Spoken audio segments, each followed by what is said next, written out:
ಈ ತರದೊಂದು ಅಂದ್ರೆ ತಾಯಿಗೊಂದು ದೇಗುಲ ಕಟ್ಟೋದು ಅನ್ನೋದು ತುಂಬಾ ದೊಡ್ಡ ಉದಾಹರಣೆ. ತಾಯಿನ ಯಾವ ಮಟ್ಟಿಗೆ ಪ್ರೀತಿಸ್ಬೇಕು ಅನ್ನೋದಕ್ಕೆ. ಸೊ ಇವತ್ತಿನ ಒಂದು ಕಾರ್ಯಕ್ರಮದಲ್ಲಿ ನೀವು ಭಾಗಿಯಾಗಿದ್ದೀರಿ.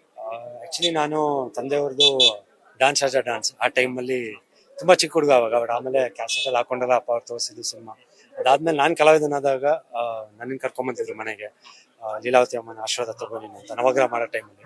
ಸೊ ಒಂದೊಂದು ಮಾತು ಹೇಳಿ, ತಂದೆಯವ್ರ ತರ ನೀನು ಒಂದು ಒಳ್ಳೆ ಕಲಾವಿದನಿಗೆ ಬೆಳಿಬೇಕು, ಕನ್ನಡ ಚಿತ್ರರಂಗದ ಒಳ್ಳೆ ಹೆಸರು ಮಾಡ್ಬೇಕು.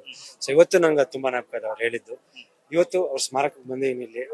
ವಿನೋದ್ ರಾಜ್ ಸರ್ಗೆ ಐ ಥಿಂಕ್ ಹ್ಯಾಟ್ಸ್ ಆಫ್. ಯಾಕಂದ್ರೆ ಅವ್ರ ಬಾಂಧವ್ಯ ಅವ್ರು ಇದ್ದಾಗ್ಲೂ ಹೆಂಗಿತ್ತು, ಅಮ್ಮ ಇದ್ದಾಗ್ಲೂ ಹೆಂಗಿತ್ತು, ಇವಾಗ್ಲೂ ಅವ್ರ ನೆನಪಲ್ಲಿ ಇದೊಂದು ಸ್ಮಾರಕ ಮಾಡೋದು ಅದ್ಭುತವಾದ ಸ್ಮಾರಕ. ಐ ಥಿಂಕ್ ಒಂದು ದೊಡ್ಡ ಎಕ್ಸಾಂಪಲ್ ಸೆಟ್ ಮಾಡ್ಯಾರೆ ಪ್ರತಿಯೊಬ್ಬರಿಗೂ.